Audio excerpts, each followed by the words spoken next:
Our dear loving God, as we come back together for a second program, we pray that you would continue to help us to stay alert, to focus on these topics that have real practical impact on our lives.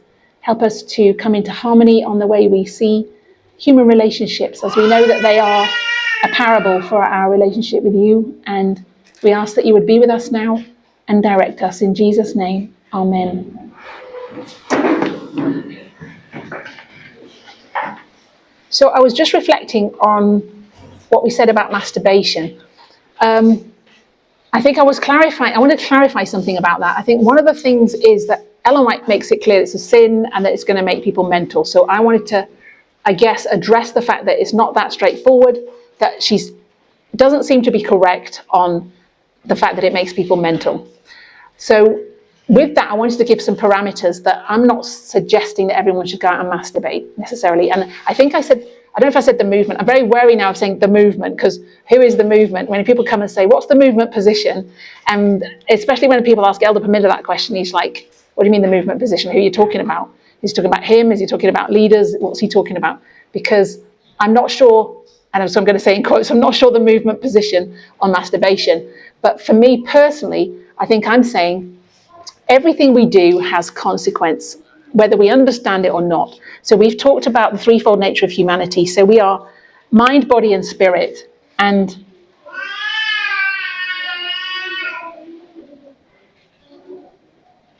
I think it's important to know yourself. And this is something Ellen White says about the 144,000, is to know yourself. And the last generation will know themselves better than any other.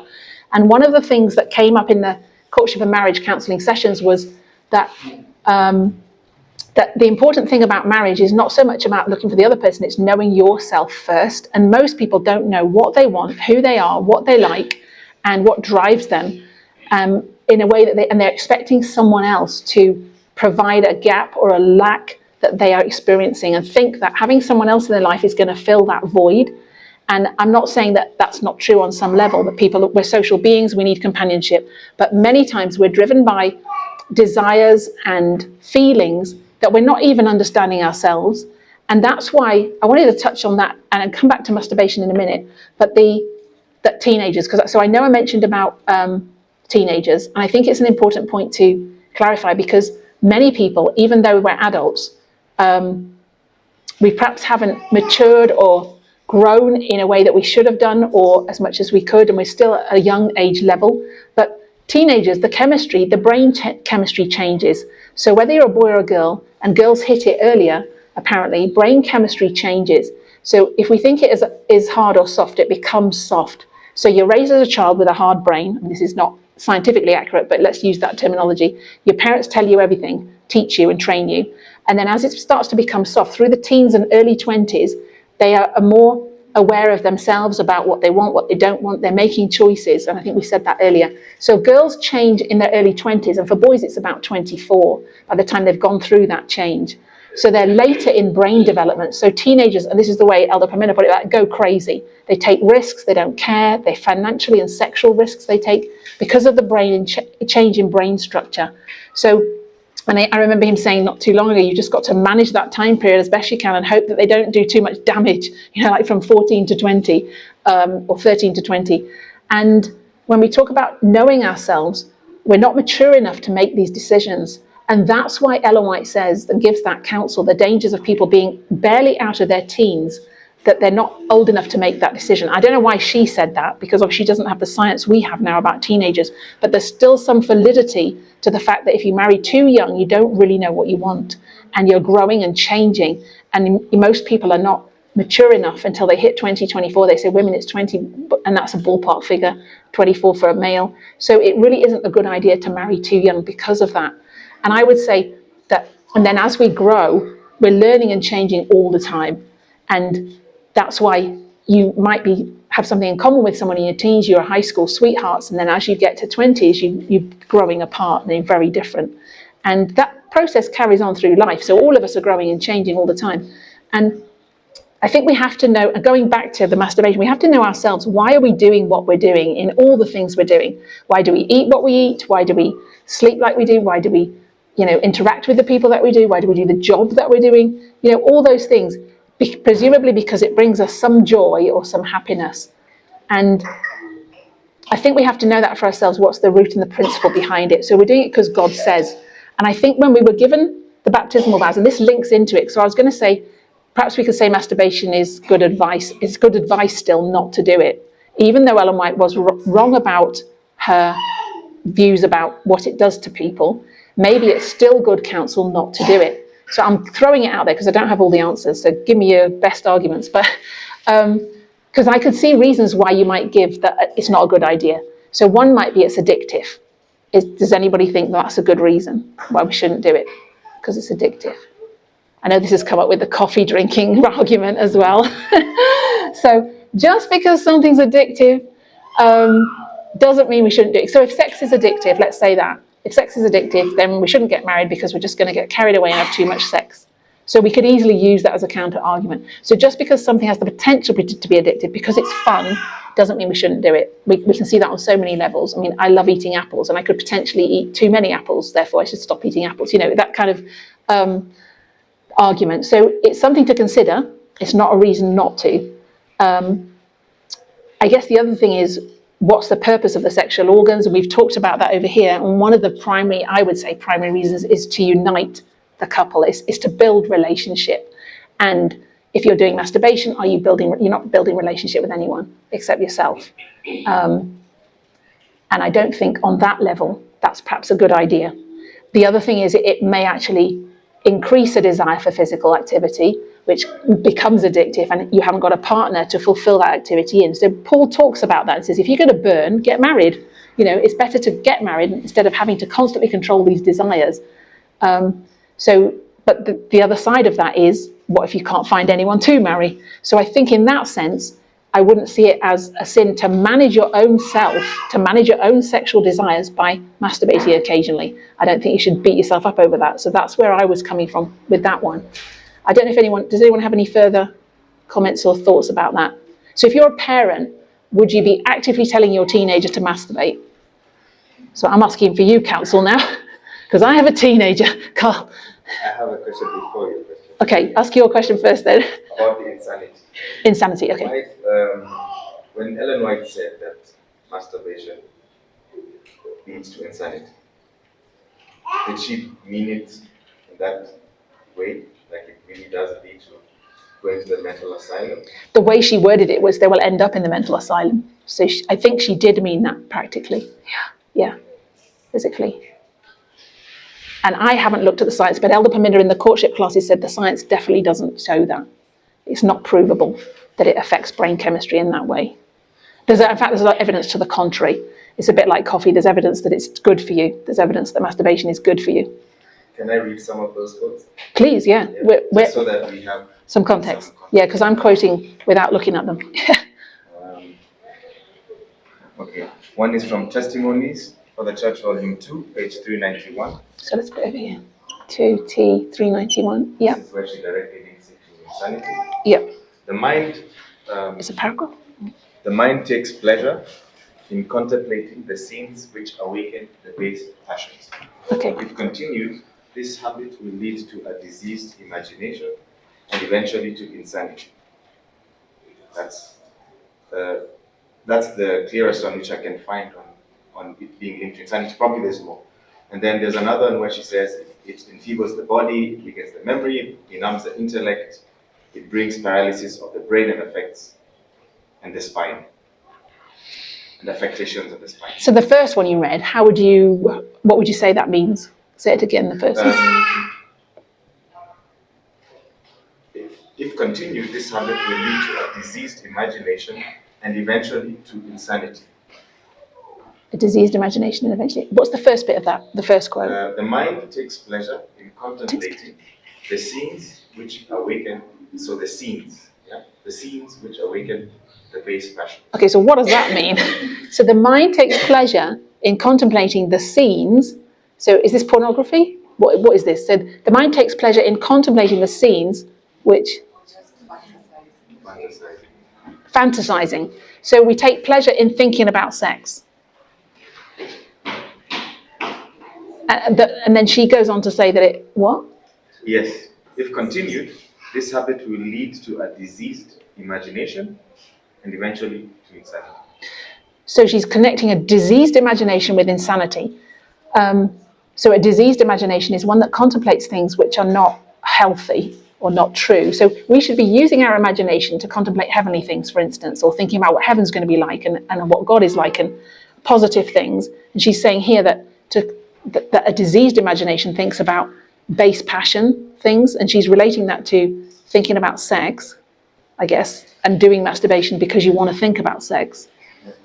So it encourages you to think about your to focus on base passions, and that diseased imagination will then lead to insanity. How do we feel about that? Does anyone know about the science behind that? Is there any evidence against or for that? To me, it just depends how you define insanity. If insanity is literal insanity, like you need to be in an asylum, I might question that. Okay. But if insanity is an imbalanced mind to a noticeable form, you can still function, but you are somehow insane because of this diseased imagination. To me, that makes sense. So that's how I could see it making sense. But on the other way of it, so that you can't function on a normal level because you're imbalanced. You mean in your mind? You can function. You can function, but so you're not in an insane asylum. You can function, but you're imbalanced. Yes. So you're too focused on lust. Basically, you're driven by your lower powers. I guess you could say. But you were going to say, but it's not. It wouldn't be like the literal definition of an insane person who needs to be in hospital and under care. So if we define insanity as somebody who can't function in a normal life, in a normal way in society, and I think we still see that today where people in insane asylums who just can't function mentally, they have a breakdown of some kind. So that's how she's defining insanity, then yeah, we probably couldn't see that with masturbation. Yes, they might be imbalanced, they might be living by the lower powers, they might be watching lots of pornography, but they're definitely not insane in that sense. I think because I don't know if you look up asylum, if she's got one about being an insane asylum. But the back of that, I mean, she talks about a diseased imagination with people that read novels, and she talks about fiction and novel reading destroying love for the Bible.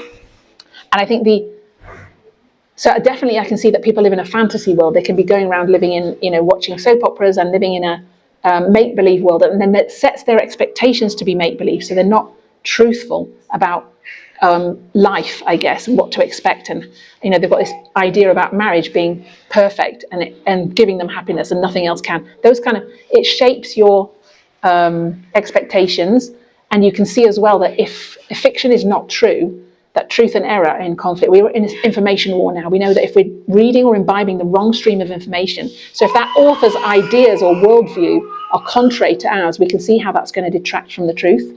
So I can see on that level that it shapes your imagination, it shapes how you see things and what you think about. But to make... There's one for the asylum. Okay, there's one for the asylum. Let's put that one down. Appeal to mothers, page 27. We're going to scare you into not doing it now.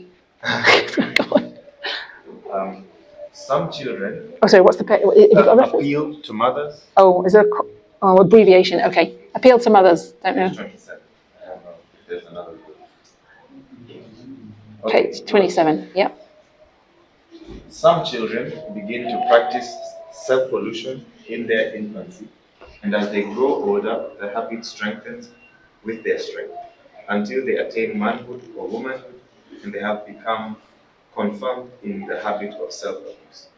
They are told that unless they discontinue its practice, they will ruin their constitution and become insane. But they do not have the power to cease. The moral powers are so weakened that many will continue the practice even after they know it is slowly but surely destroying them. A large share of the inmates of the insane asylum are there because of the habit of self-abuse carried to excess. Self-abuse carried to excess.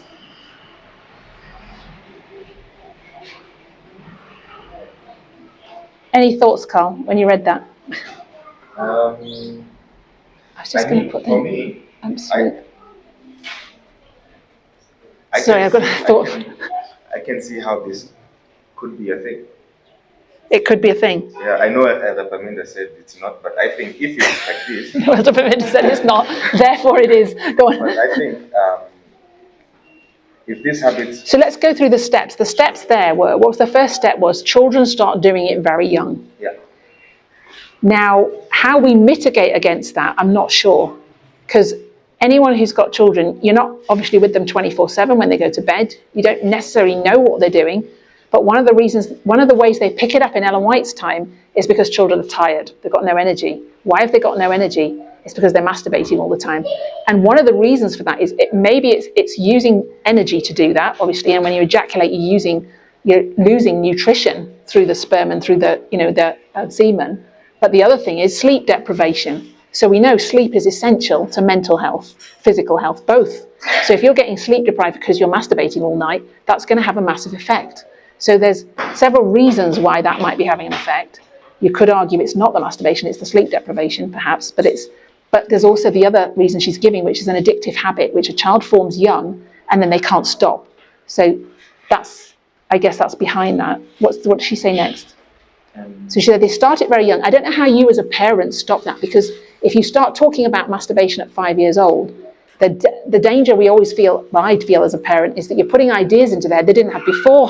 So if you don't know they're doing anything, now you're going to tell them you can do this, and this will make you feel this way. And if they try it and they like it, you're going to perpetuate the problem. So that's always the conflict of a Christian parent, is what to say and what not to say. But in our day and age, children are finding out a lot young, very young. So there may be a place for educating the child that, you might find you like doing this, but don't waste too much time doing it, and actually guide them in the process. I don't know. That's the challenge I'm thinking about. Go on. Mm-hmm. So the habit strengthens with their strength until they attain manhood or womanhood, and they become confirmed in the habit. They are told that unless they discontinue its practice, they will ruin their constitution and become insane. I wonder who tells them that. They're told. They are told that if they continue the habit, they'll ruin their constitution. So they get into womanhood and manhood and they continue doing it. I wonder how that happened, because most people in her day, they get married. Hardly anyone stays single. So who she's talking about there, once they get married, do they continue masturbating as well as having sex? What does that look like? But anyway, so she says if they continue doing it, they're told that it will ruin their constitution. Yes. And then they do not have the power to cease. The moral powers are so weakened that many will continue their practice even after they know it is slowly but surely destroying them. So they're told that if they continue the practice, it will slowly destroy them. And so then the last one, a large share of the inmates of the insane asylums are there because of the habit of self-abuse carried to excess. So she said a large share of the people in insane asylums are there because of self-abuse carried to excess. Now, in that context, she's talking about masturbation. And we could say on a broader level, people are there because they've abused themselves in some way, physically, spiritually, or mentally, or someone else has abused them. In this case, she's saying self-abuse carried to excess. So she seems to be stressing from day one that these children are doing it to excess, and they keep on doing it to excess. And we know that intemperance in anything is damaging. So we've read from that, I guess we've concluded from that, it's wrong to do it at all. Would you say that's saying that, or it's based on the excess? So I don't think we can say that it's wrong to do it at all. I think that's what I would say. I think it's the excess that seems to be the issue in this quote. So if you do anything to excess, we know it's not going to be healthy because of the addictive level of it, the lack of sleep, like we said, the physical drain on the body. Like someone who's an athlete, we talk about people being fit and healthy, but we know that when people run marathons or when they become Olympic swimmers or Olympic anything, it's really grueling on the body and it actually becomes counterproductive. So it's not helpful. So a lot of people, if you've ever followed sport or listened to interviews, I happened to come across an interview with former tennis players, and they were talking about famous ones. They were talking about they're in their 40s now, and their problems they have with their backs, it was phenomenal. And joint problems, pain, and they're only in their 40s because of the excessive training to become a top athlete. So we know that anything excess physically is not going to be good for you. So I think that's what we need to bear in mind with those quotes. It's not the thing in itself necessarily, it's the excess of it. So how does everybody see it? So with the children then, this becomes a challenge for parents on how to navigate that subject, I guess. But I think the most important thing is to be open about it. I think it's really important because in the past, I think as Christian parents, we've just We've just not talked about it. We just don't talk about it as Christians necessarily. Sex is kind of behind closed doors and masturbation is unthinkable. And we don't face the reality that that's the world we live in now. Children are exposed at such a young age to sexual things. I was watching a TED talk about pornography, and they're saying most boys will be introduced to pornography between 9 and 12. And so you have to tell them about it before they hit that, or while they're in that time period, that this is not a good idea to do this. And you're just afraid to even bring up the subject because it puts it in their heads, but they're going to come across it. So you have to educate, and I think that's important. So if you can talk openly about these things with your teenagers, it's a good thing. But even now, that's hard to do because teenagers are at the stage where, so before they're teens, probably it's a good idea, because teenagers are at the stage where they're not really ready to listen to the parent as the first guiding force. And that's even harder now with the internet. Most children are being raised by the internet, not the parents, and they'll listen to the internet over the parents. So, and I see that in our house, the whole controversy over Andrew Tate. My children know about equality, and I think they agree with it on one level, but you know what they're like, they want to rebel and say, oh, we don't agree with that, and I'm a supporter of Andrew Tate, because everyone at school supports Andrew Tate, and it's promoted on the internet that he's a hero. So it's very hard for them to go against all that, just like it's hard for us to go against stream of information. So with that, I know if we put that, it's perhaps good advice on one level to not do it because of the implications of that long term, of the addictive nature of it, of the fact that it might increase sexual appetite, of the fact that it's really designed, I think, in marriage, sexual activity. So it's perhaps a defense for those who are struggling, and it's not a sin to do it. I think that would be my conclusion.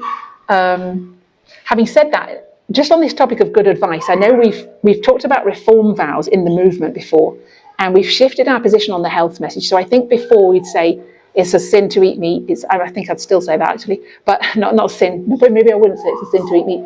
But we were very dogmatic. This is a sin to do this, this, and this. If you eat in between your meals, you're lost. If you drink coffee, if you drink tea, if you break that vow in any way, it's a salvational issue.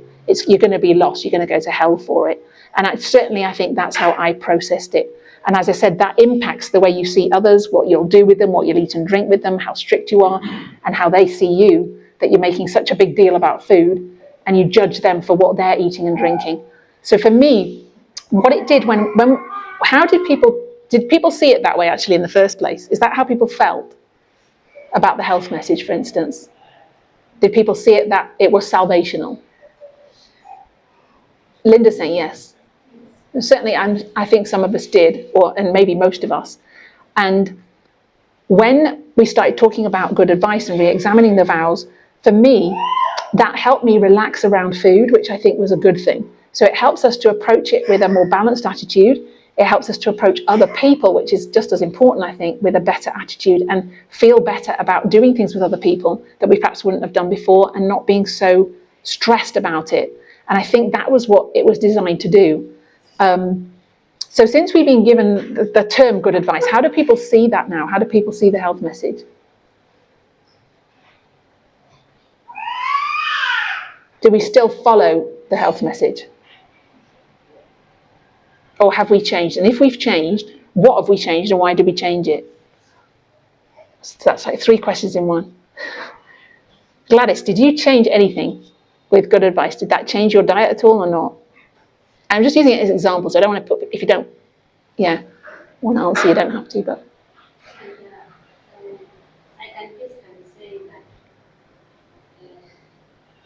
in the past days, before the understanding that comes out, personally, I have seen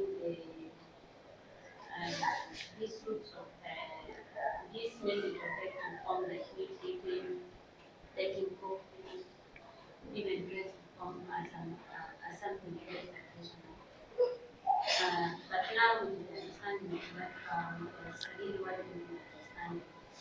Yeah, for each to be a good reference, if a client is a good reference to the problem that he has, that is, it's a good reference for the one way it works, it's like a rule. Because if they are being given a good reference, you're not supposed to just go and post everything. They have the picture and that. So again, that form as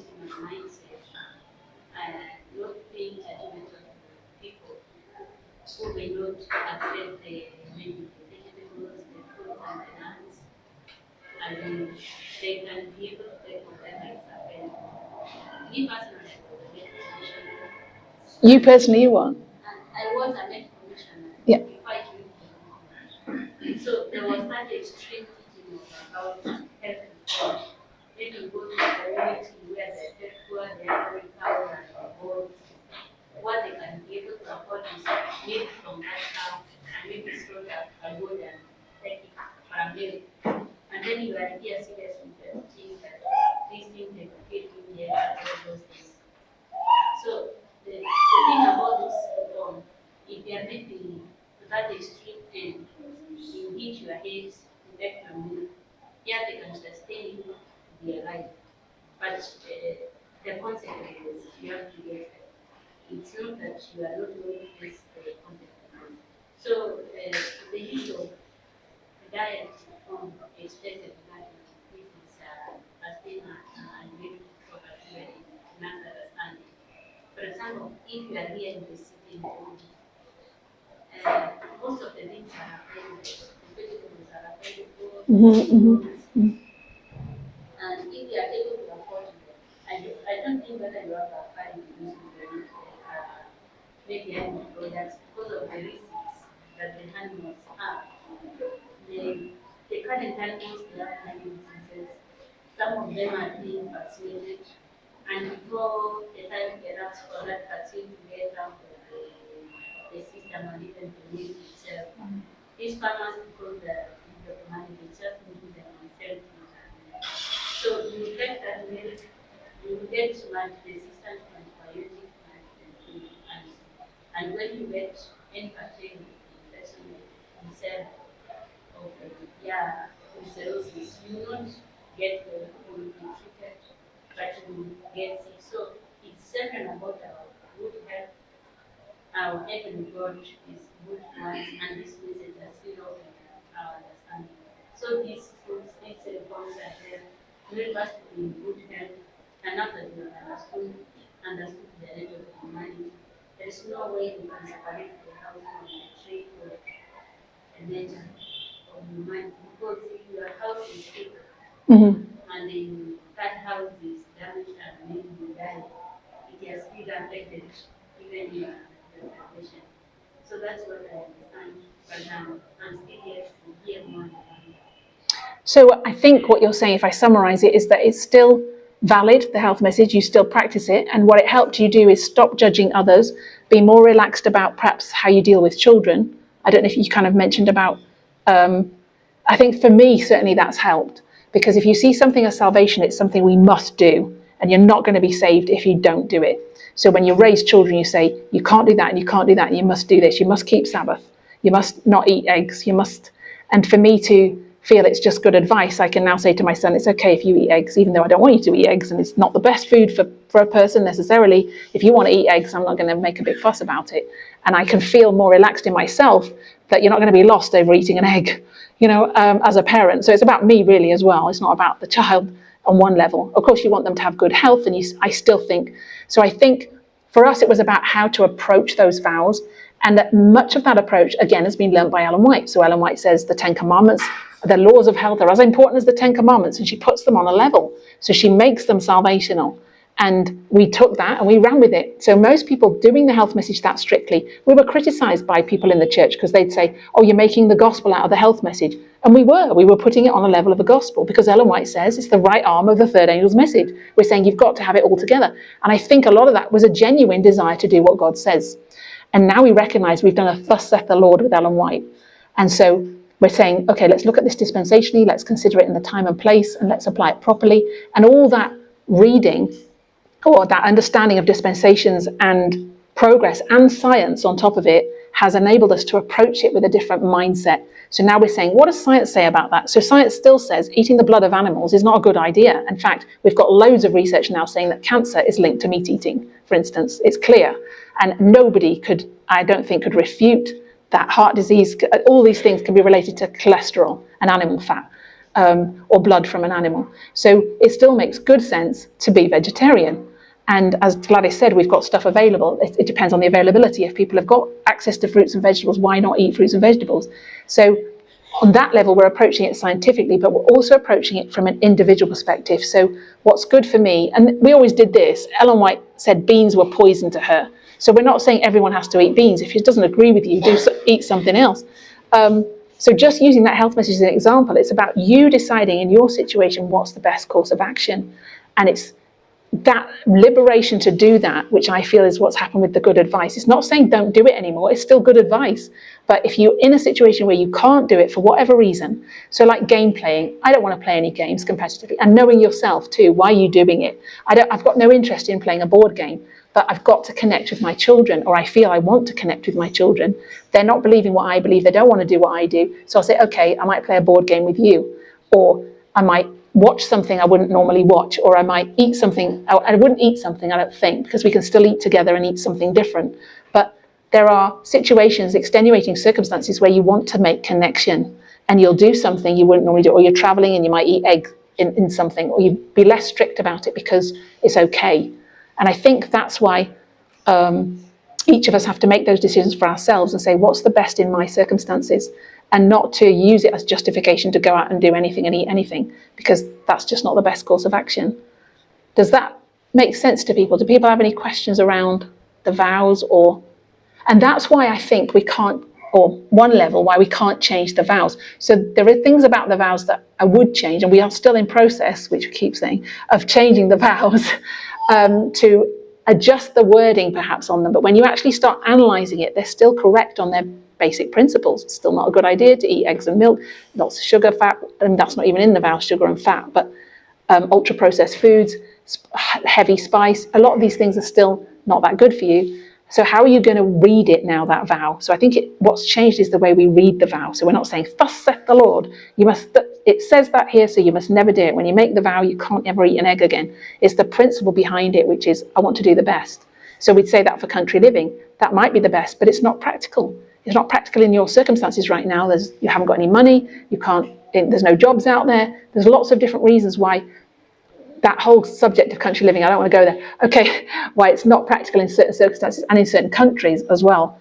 But the principles behind it are correct. We want to protect ourselves from that, I guess, influences that are not beneficial for our spiritual life. So I wanted to go back to marriage and how it works here.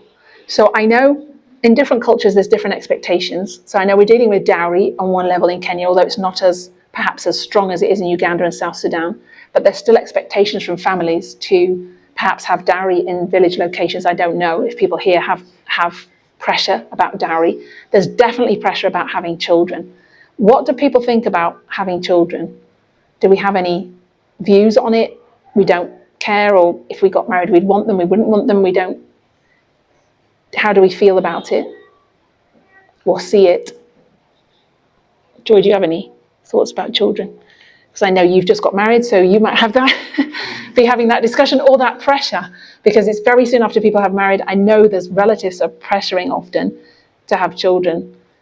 Do you feel that the movement has any kind of position on children, or maybe that's a wrong question? What's your...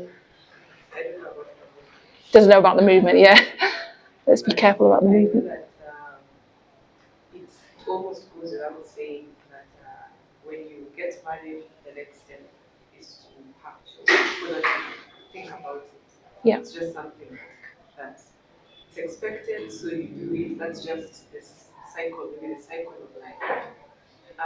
But in my opinion, I think that having children is more than just a next step that someone should take, because it is not just a decision about having children. It is a mental decision, it is an emotional decision, it is a financial decision. So all these are things that someone is supposed to be thinking about, not just because you're bringing fully formed human being to this world, with the entire understanding the whole nature of man, but the nature of humanity, but the nature of humanity is threefold. So you need to ask yourself, are you able to now are you able to nurture this other human being, because they're not just a toy, they're another human being. Are you able to nurture them, to nurture their mind, their body, and their spirit in the best way possible? Do you have that capacity? So it's not just about being able to see that child, for example. It's about, are you able to make sure that they grow in all of these aspects in the best way possible. So do you have the mental capacity to raise them mentally? Do you have the emotional capacity to do that? Do you have the financial capacity to do that? And I think when you begin to think about all of these aspects, then you realize that it is not just a simple decision of oh, do I want a child or not? It is something deeper that should take a lot of thinking about. Certainly, and I think, I guess one of the key reasons why that's a subject to be reconsidered is because of equality. And we know that most of the time the woman gets negatively, adversely affected by having children, especially in countries where, I guess Africa, where they have lots of children and there's no system to support them financially if you're in poverty. I mean, Ellen White talks about not having children if you're poor and not being able to support them. And Joy's point is that, are you capable mentally, emotionally, and financially of raising that child correctly and nurturing that child correctly? And I would add, have you got the time and energy to do it and the commitment to do it? Because it takes a huge amount of commitment. But the biggest thing I think for me is that it usually drags women down. It doesn't liberate women to be able to do what they want to do and to grow like a man can. So they get basically left with the burden of raising children, and it takes a huge amount of time and energy. And another reason, I guess, is this message takes a huge amount of intellectual strength to apply yourself to the message.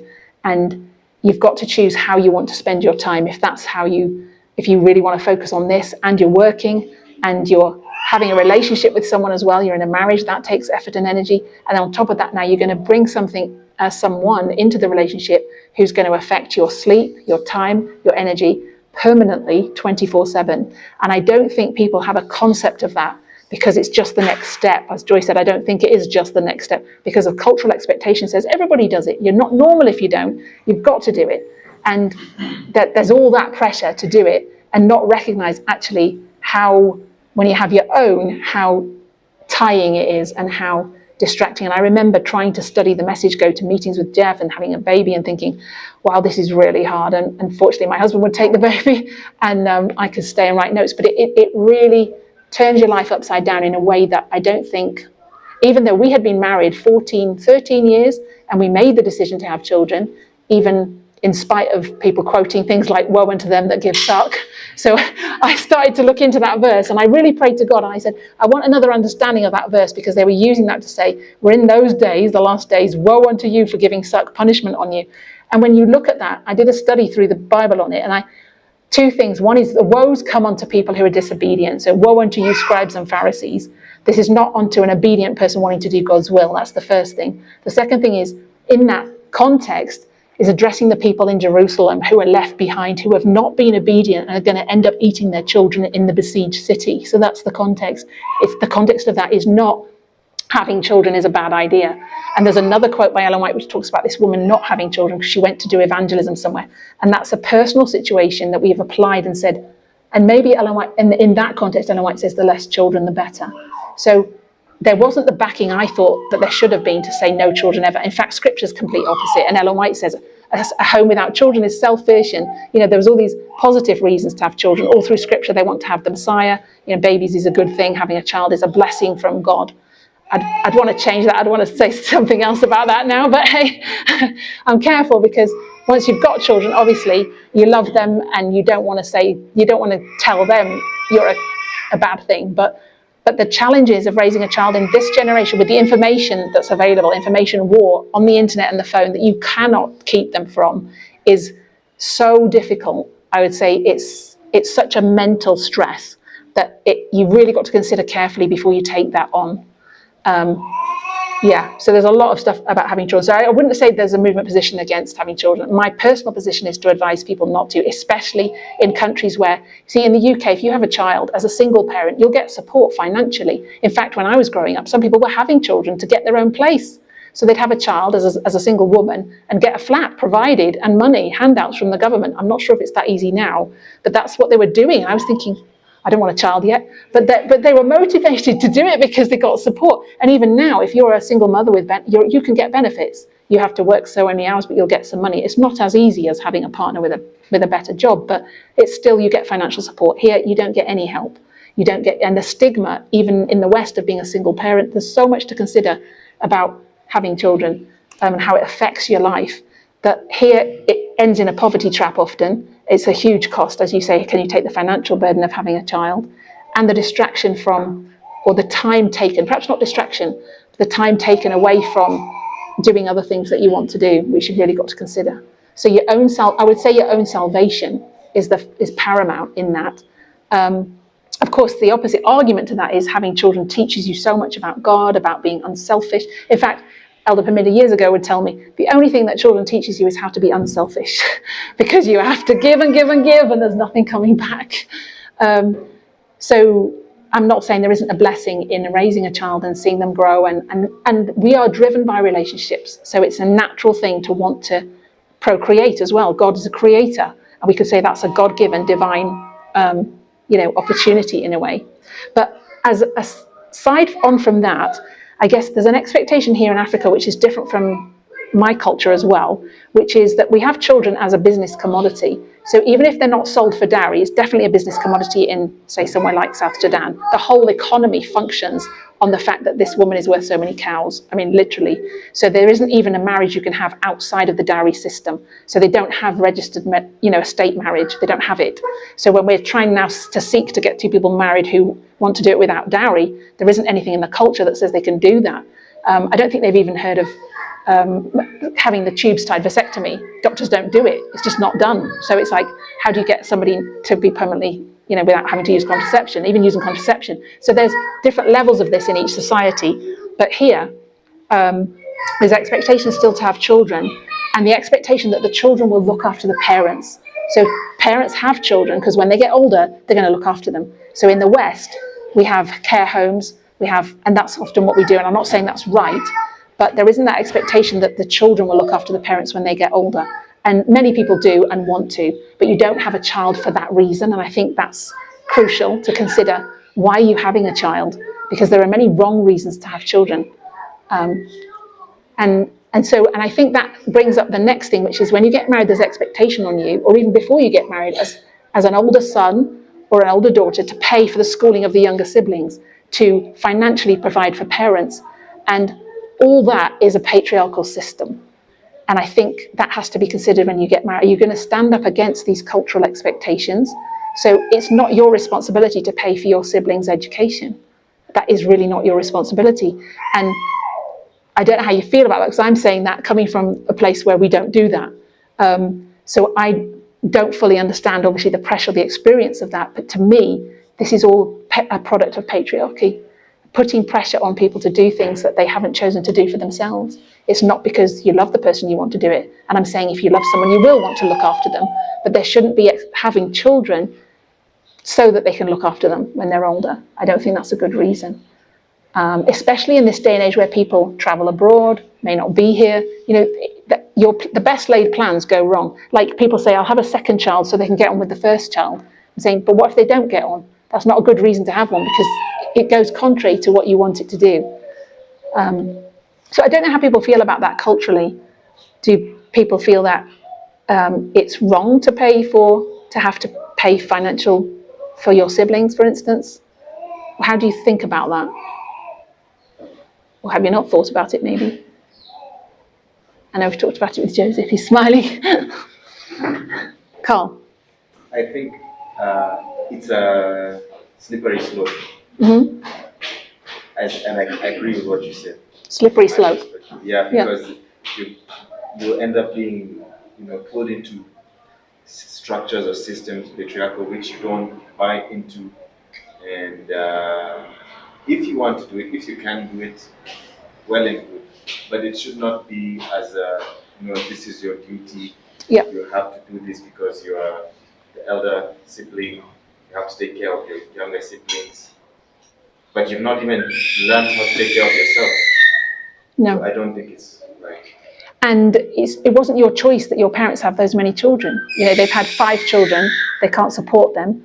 In fact, that's against Ellen White's counsel anyway. You shouldn't be having children you can't support. Obviously, your parents are not Adventists. If you're not in a non-Adventist family, you haven't had any say in that. And now you've got 4 younger siblings and you're told you've got to pay their school fees. It's wrong to put that responsibility on you I think. That's my personal opinion on it. And as Carl says, I think it's a slippery slope. Go on. So no, that's fine. I'm thinking it's not wrong in the sense that you're saying black and white. No. But I'm looking at it on one hand and being the good people here who care for others. I want to see a point where we're taking parents or people who don't have or even have the knowledge that you have. And there you find yourself, you have 6 people behind you, and they're completely helpless. And then there's like this structure. No one is going to take that responsibility. Everyone expects and assumes that a family member or people who are close to them are going to do that. So I see how it should not be in my head to, as a command or something that I have to do, but the nature of the interaction will almost force me to help them because I'm going to see a 10-year-old is supposed to go to high school or 14-year-old, and they have nothing complete, and they can't get to a place of working. So am I going to just say, protect this principle, I'm going to let them suffer, or I'll be forced by the circumstance, being a good person to go and help them. Not that because the parent wants to be, but assessing the situation and seeing that they are helpless, and no one is going to come for their aid. So I'm seeing the situation forcing me to do that. Okay. So you're seeing the situation forcing you to do that because we're good people and we want to help people and we'd want to help our siblings. So I think I probably haven't explained it that well, and that's why I got to the root of it. I think take a step back and say, okay, so what's the principle here? Where is it coming from? And it's all connected to the fact that it's a male-dominated patriarchy which says you are now required to do this, this, and this. So first of all, the mother has not got the voice the father has and has to do what the father says. Secondly, children have no voice at all. And even when they hit 18, you've got no voice. And that's connected to respect and uncles and aunties and all that. So we stopped calling people, for instance, we stopped addressing people in the movement as uncles and aunties and brothers and sisters because I guess 2 reasons. One is it's gendered, and we don't want to emphasize someone's gender because gender is fluid, and we don't want to emphasizing male and female because that's what it does. It identifies people first and foremost when you say uncle as a male. It solidifies that we're going to box people or address people or see people as firstly male or female. And so we want to move away from that. Like we don't call God Father because we don't want to emphasize the maleness of God because God isn't male and it's a patriarchal image. So that's one thing. And I think it's understanding how our culture functions based on that. And so the other thing is ageism. So respect comes because I'm older than you. So I'm your dad, you'll do what I say. It doesn't matter how abusive, how horrible I am, you're going to respect me because I'm your dad and I'm older. So, and your uncle's older, so you better do what your uncle says, and your auntie, and whoever else. And it's based on a structure that age means I need to be respected, or qualifications means I deserve respect. And that whole thing is oppressive and hierarchical. It's not equality. So equality says respect is earned. So if you treat me well, I'll respect you. If you're not treating me well, why should I respect you? That doesn't mean I'd be rude to you and trample on you, but it just means that respect isn't a given just because you're older or just because you're my parents and I'm 18 now, I'm of age, I can decide what I want to do, and you don't have a right to tell me I have to do this. And that's where all this comes from. The parents, and I'm not saying your parents are guilty, it's a generational thing. The expectation is you will do what I tell you because you're a child and I'm your dad or your mum. And that's wrong. That's not giving personal autonomy and equality treating them with equality. So obviously children need to obey parents to a certain level because they haven't got that ability to make decisions for themselves. And as we talked about teenagers, they need that guidance and they need that discipline perhaps. But very quickly, you can't discipline children. I mean, I don't know how old you put it, but it's very difficult because we end up forcing and coercing. If you don't do this, I'm going to do this. And they have to be taught how to choose for themselves. And then we have to let them choose for themselves, which is really hard as a parent. We get to learn how God goes through. And God must be wanting to come down and say, look, just do this. Let me make you do this because I want to save you and you're just going the wrong way. So there's that idea that with equality comes the rights that you're treated equally under law. And children and women are not treated equally under law in this culture. And it's recognizing the depth of that, which is now going to have a knock-on effect, which means I don't have a responsibility to pay for my siblings' education because this is all based on a patriarchal structure, and that expectation has been set by that structure, and that I don't have a voice in that structure. Now, I'm not saying I've got all the answers about how you navigate that, but I think and the depth of it. And I don't think I've probably explained it to the nth degree, but it's that principle. So I'm not saying, and we also have to balance that with, I'm here to help people. So we would say in the past, for instance, we die for the Sabbath. We're going to keep Sabbath no matter what. So even if my uncle breaks down on the motorway on Sabbath, that's not a good one perhaps, because you might still go and help them. I would now perhaps go and help them with that. But before I might have said, I'm breaking Sabbath doing that. I've got to be in church, or I've got a clear idea that my principles of what I'm going to do and not going to do. And now we're saying people come first. So now I guess your dilemma is, now shouldn't I help my 10-year-old brother? Because we're supposed to be showing that we love everyone. But you could use that same logic. I think Carmen is a slippery slope to say, well, and then we have used this logic to stay with an abusive husband. You committed to them, they're your husband. If you stay with them, you'll win them over. Just take it, it's not adultery, it's not a good grounds for divorce. We've used all those arguments to justify wrong situations, and you maybe that's not a good one, but you're helping your husband. Who's going to make his dinner? Who's going to look after him if you leave? There's arguments we could use that it's good to do good, but where do you draw the line with that? I don't know if I haven't said that very well, that last bit. Just Joy. For me, I think what draws the line is so first, it is not your responsibility. Yeah. And it is not your obligation. You are doing it because you want to know. But no one should expect it from you, and no one should think that it is your responsibility. Because we see a lot of people, for example, people do it and then they go and they rant on social media about black tax and how they have gotten into debt because of black tax. What's that? Where, for example, at the end of every month, the same way you're taxed, there's an amount of money that you're supposed to send to your parents, Okay. to your siblings. Yeah. So it's some sort of tax.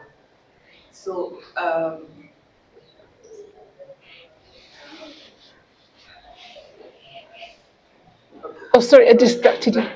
So on social media, there's expectation, and then people are ranting against black tax because you said it's yeah. So you find some people they send all the money because their parents expect it of them, because we raised you. It's your responsibility now to give back, or because we raised you, it's your responsibility now to raise your siblings because we spent everything on you. So it's like they made an investment in you. So it's now your time to invest in your siblings. So the issue for me is the responsibility that is placed on you, that now you're the parent, because now you're the parent to your siblings, or now you're the parent to your parents because they already did their part.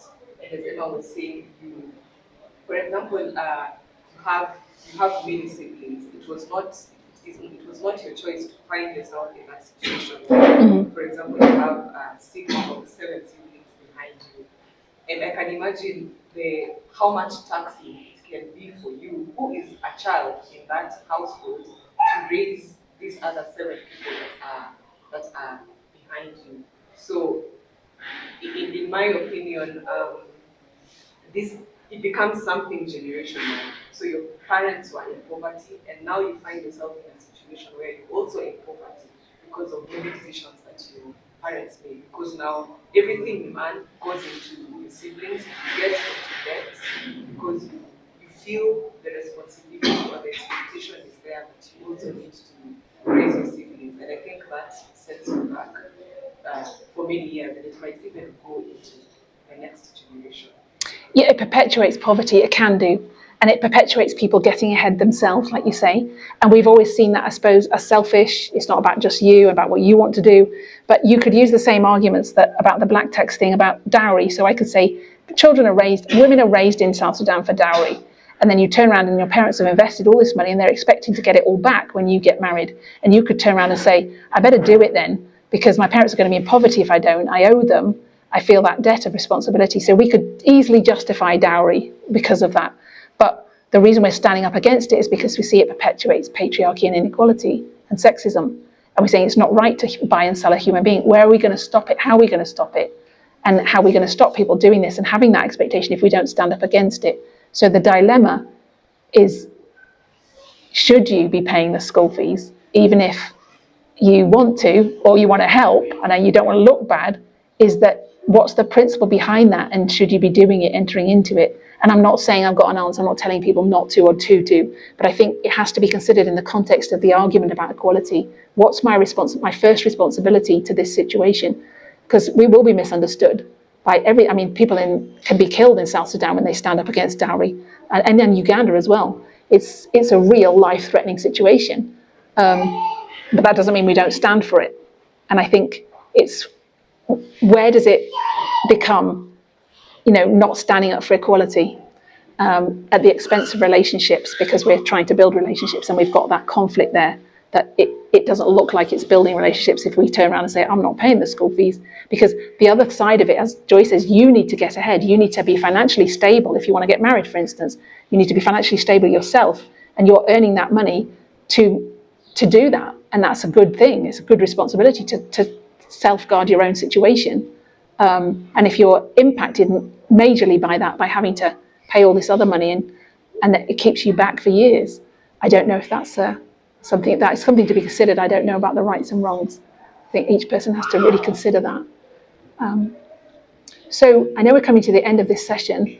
If anyone's got any more questions, we can address them in the afternoon. But I suppose to conclude, I would talk about courtship and marriage, that the process of courtship and marriage, I think it needs to be made clear to people, because I think people are still, there's a bit of ignorance about the whole thing. So I would say that the primary thing is to be friends with people and to be as good of friends as you can. If you're thinking about getting married and you're looking for a partner, you need to be as close of friends as you can to know the person.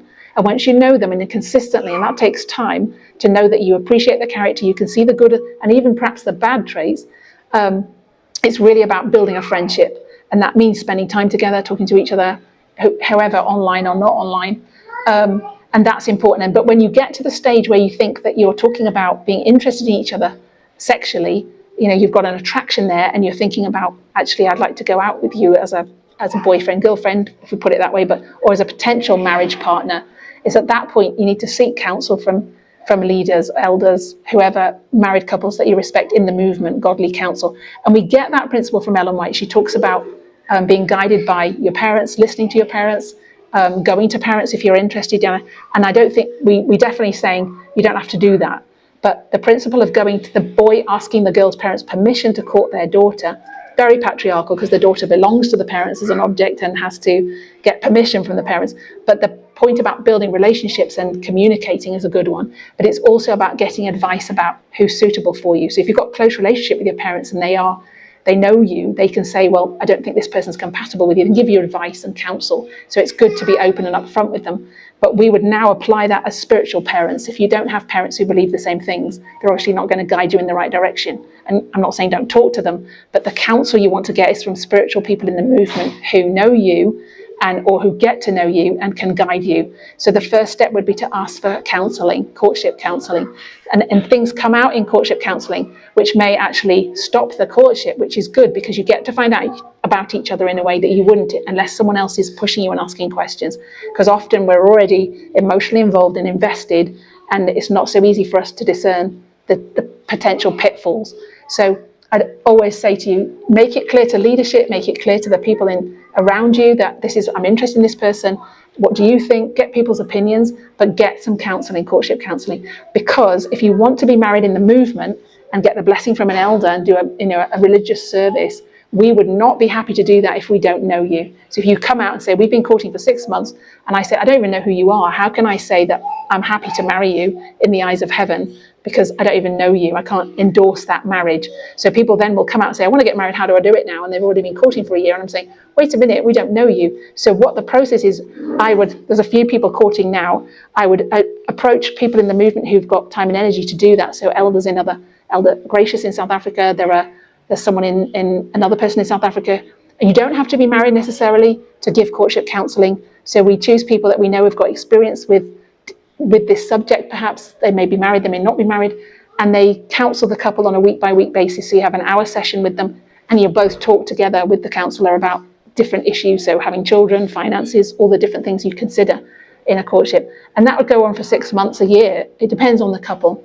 And then after that, and often I try to attend those classes, but I can't always be there every time. So I try to get to know the couple as well, or the continental leader in that place will try and get to know the couple as well. And then we can say at the end of it, we know from the counsellor who will give us feedback and from our perspective that we're happy to endorse that marriage. And it's really all about safety for you so that we can help you in that process to know if this is what God would approve or not. So that's the process. And if anyone's got any questions about that, feel free to ask me personally or anybody, Joy, I don't know, the contacts in the board or in Bible Workers, Snyder Rogers, Dennis, and we're here to support you do that. So that you don't make mistakes, really. Okay, does anyone have any final thoughts or questions? I guess hold them till this afternoon if we finish off now. Let's have a prayer.